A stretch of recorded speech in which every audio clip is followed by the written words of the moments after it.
Hello again. Let's talk about nationalism. So nationalism has already come up a couple of times in our discussions, but I want to really kind of look at why nationalism became so important in the late 19th century. So nationalism just refers to the unity and strength of a particular nation. So nation state is a term that you'll hear a lot. I used to wonder, like, what did that mean? So nation state represents the two parts of kind of a country. The nation part is about the unity of the people. So there has to be some sort of cultural unity among the people in order for them to feel like they are all part of the same nation.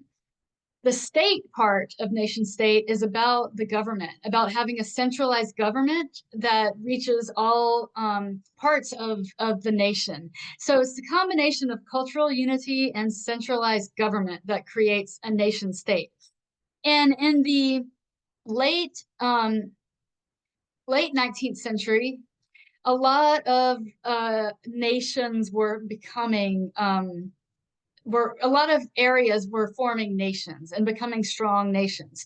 So Italy was one of those. Italy unified as a nation in the mid 19th century. Prior to that, they were just a bunch of different sort of. Um, there was an island, Sicily, and then there were other parts of Italy that they were all kind of separate from each other. They didn't have a common government or even a common language. So in the mid 19th century, Italy did become a unified nation. Germany tried to around this 1848. There were a lot of different German states, and they tried to unify as one German nation, but that didn't happen quite yet.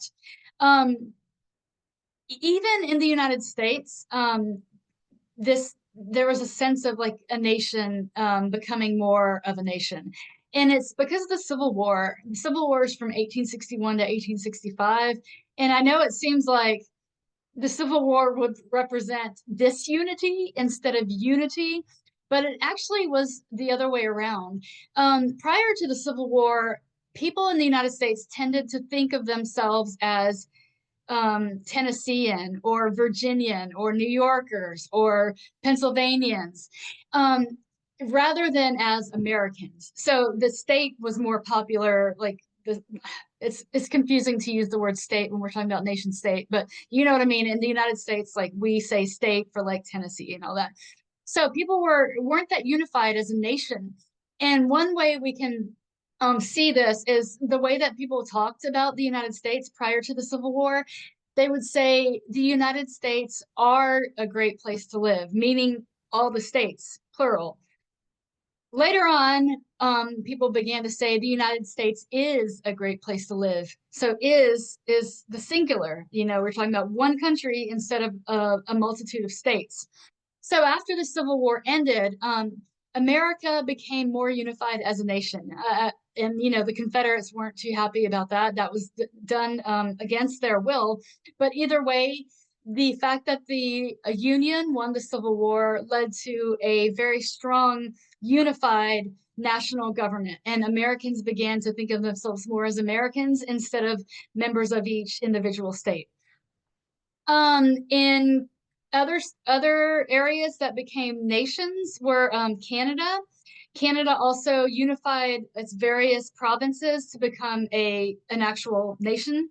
Australia and New Zealand became federated states as well. Um, Federated states means that they were part of the British Empire as well as Canada, but they had their own government. So it's not really, it's somewhere in between being like an independent nation and being a colony of England. So kind of in between. There were also attempts to to create national unity in places like India, Ireland, and Egypt. So India at this time was still seen as a bunch of different kind of different territories or different states. And there was an attempt to unify into one, you know, country, but that did not happen quite yet. Same thing with Ireland. Ireland was definitely wanting to become their own nation state. India, Ireland, and Egypt were all under the control of Great Britain. So Ireland was part of Great Britain. India was a colony of Great Britain, and Egypt was also a colony of Great Britain. And they began to advocate for independence and autonomy from England. So those independence movements just started to grow really intensely towards the end of the 19th century. Another example of nationalism would be Zionism. So Zionism is the idea of a Jewish homeland. And this idea had been going around for a very long time. It wasn't entirely new, but because of anti-Semitism that had been prevalent throughout Europe, particularly Europe, the anti-Semitism in those areas caused Jewish people to sort of scatter around the world. There wasn't a nation for Jews. There were Jews in many different countries, the United States and a lot of Europe and a lot of the Middle East as well. So Zionism was the idea that all of these people with Jewish roots should form their own nation and should have their own independence as a Jewish nation. So that did not happen yet either, but it was definitely becoming something that was more and more sought after and talked about. So, in order to become a strong nation, countries have to do some things. First all, you need to have a central or like sort of a standard language. People need to be able to speak to each other. So they adopt like an official language many times. There also has to be ways of communication and ways of sort of reaching people. You can't really consider someone to be part of a nation if they don't even know that the nation exists. So part of nationalism was about better communication and transportation. So things like newspapers, education, which promotes a common language and a common set of values, railroads to actually provide access to different parts of the nation. And communication through the telegraph was being that was being used in more and more places, and things like mass production. So mass production allows for this idea of unity because people throughout the region can have access to the same products. So nationalism was a growing force in the world in the late 19th century. And as I mentioned, this was really big in the United States. There was a sense of patriotism, and this is when the story of the Pilgrims and why am I totally the Mayflower, that the story, kind of the mythical story of America's founding. This is when that was created and popularized. Because in order to create a nation state, there has to be the sense of unity among the people.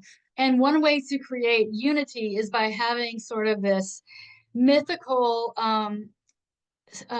mythical story of its founding, like how the nation was founded. And people have to believe in that and believe that they are following sort of those footsteps. And it's just this idea of creating like national pride. So in the United States, because of this growing sense of nationalism, many people began to want to reduce immigration. So that becomes a big issue in America around the 1890s. And they also really wanted to create like just kind of a standard American culture and not have sort of the diversity of multiple immigrant groups. So all of these things kind of represent the rise and the idea of nationalism and how nationalism was helping to unify and modernize parts of the world. But the downside of nationalism is that it's often based on this idea that we're here, and if you're not part of us, then you're out. Like you have to be in the in group. There's a sort of the sense that you're either in the club or not. And so people who were not in the club began to be discriminated against more or shunned. So it was kind of a us versus them mentality, which is kind of what I think most people think of now when they hear the word nationalism. It's usually about excluding certain groups of people. You hear white nationalism a lot, probably, and that's just the idea that anyone who's not white is not part of the nation. All right. Thanks, y'all.